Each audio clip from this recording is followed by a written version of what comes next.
Les Corsaires de Pointe-Lévis, le Blizzard du Séminaire Saint-François et les Titans de Limoilou. 3 équipes de chez nous sur les 5 finales de l'édition 2013 du Bol d'Or qui se tenaient à Saguenay. De ce nombre, 2 championnats, Pointe-Lévis et Limoilou. Bref, un très beau succès. Super bonne expérience. On a eu un super bel accueil des gens chez Chicoutimi là-bas. On avait un bon match-up avec le Triolet de Sherbrooke qui se présentait là. C'est une équipe de Division 1. Nous, on sortait de Division 1B. On ne savait pas qu'est-ce qui allait arriver. Je veux dire, côté vidéo, on les voyait un peu. Mais je pense que mon équipe est arrivée prête. Puis je pense que ça a bien fonctionné. Je pense que tout au long de l'année, depuis l'année passée, là, on savait qu'on avait beaucoup de gars qui étaient de retour. C'était beaucoup plus mental que physique. Puis les gars, cette semaine, on a vécu, quand on a joué contre Graciev, 2 semaines, je savais qu'on était en voiture parce que le focus était là. On a retrouvé ce même focus-là cette semaine. On avait un leader incroyable en Matt Demers qui a souri pour la première fois après le Bol d'Or. Parce qu'il y a une défaite en carrière comme carrière partant. C'était l'année passée, malgré le fait des circonstances qui n'étaient pas faciles. Les gars, cette année, là, je leur lève mon chapeau parce qu'ils ont été sous pression, ils sont mis de la pression. Ils ont bien répondu à l'appel cette année. Extrêmement positif. La saison a été au-delà de nos attentes. On avait une équipe extrêmement jeune. Le programme à l'école n'est pas fait pour jouer beaucoup de joueurs secondaires, de 4e secondaire. Donc, cette année, on avait 11 partants seulement, ou même 10 partants seulement de 5e secondaire. Donc, ça augure très bien pour l'année prochaine. Mais c'est-à-dire qu'il est au-delà de nos attentes, c'est certain. Parlons des 3 rencontres. Les petits détails auront fait la différence.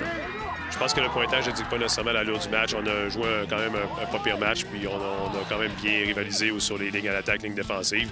Par contre, l'autre bord, il y avait un excellent joueur, puis la façon dans le système de jeu, on l'a échappé 3 fois, puis on a payé le prix. Donc, dans ces matchs-là, il faut que tu prennes des opportunités quand ils passent, puis on a eu des belles opportunités, mais on n'a pas réussi à concrétiser. Donc, voilà, le résultat est une défaite, tout simplement. Les ajustements apportés lors des mi-temps auront porté fruit. On avait l'avantage de repartir avec le ballon en début de deuxième demi. On a marqué sur notre première série en deuxième demi. Après ça, on était avec des Boteco. Ça marchait 2 fois de fil après ça.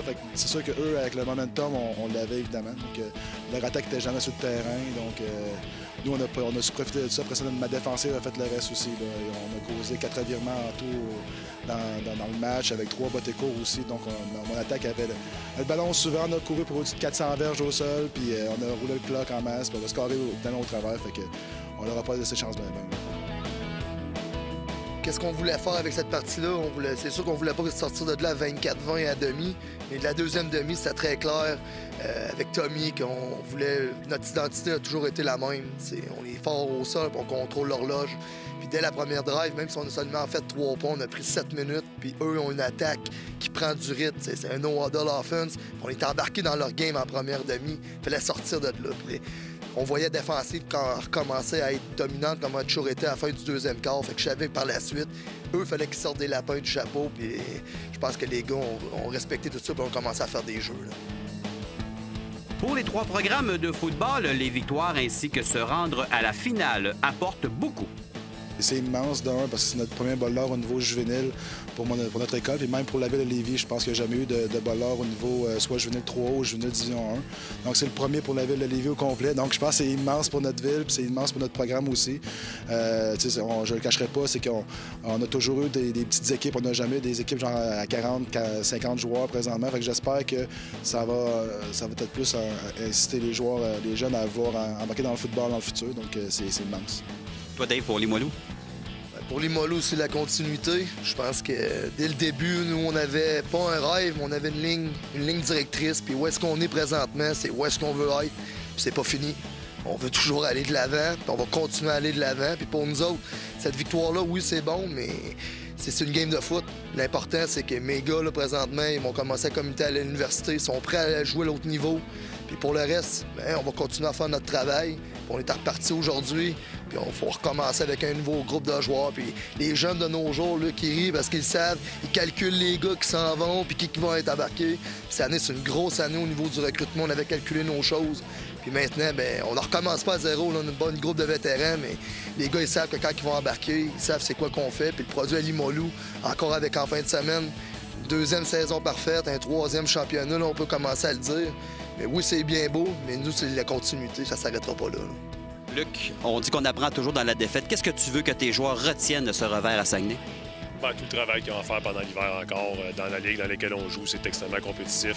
C'est les 10 meilleures équipes de la province, donc c'est à chaque semaine, c'est toujours à refaire. Puis physiquement aussi, il faut s'améliorer. Donc, une jeune équipe, c'est de s'entraîner fort pendant les 10 prochains mois. C'est 10 mois de préparation pour 12-13 matchs de football. Donc, c'est tout le travail qu'on va faire pendant l'hiver. Ça va être là, c'est là qu'il faut qu'ils apprennent, tout simplement. Je pense que le football, présentement, les entraîneurs qui sont ici, tout le groupe d'entraîneurs de la région de Québec, on est de plus en plus soudés. On se parle beaucoup, on a beaucoup de réunions. Je pense qu'on fait des jeunes dans la société du futur qui vont être super bien et qui vont être super cool. Fait que c'est ça qui est important, je pense, au bout de la ligne. Puis on a développé quelque chose de super grand. Puis je pense que, comme dit Dave, comme dit Carl, ça va continuer encore. Un bol d'or 2013 démontrant encore une fois les qualités de nos programmes football chez nous. Un gros bravo à tous les entraîneurs et joueurs de la région.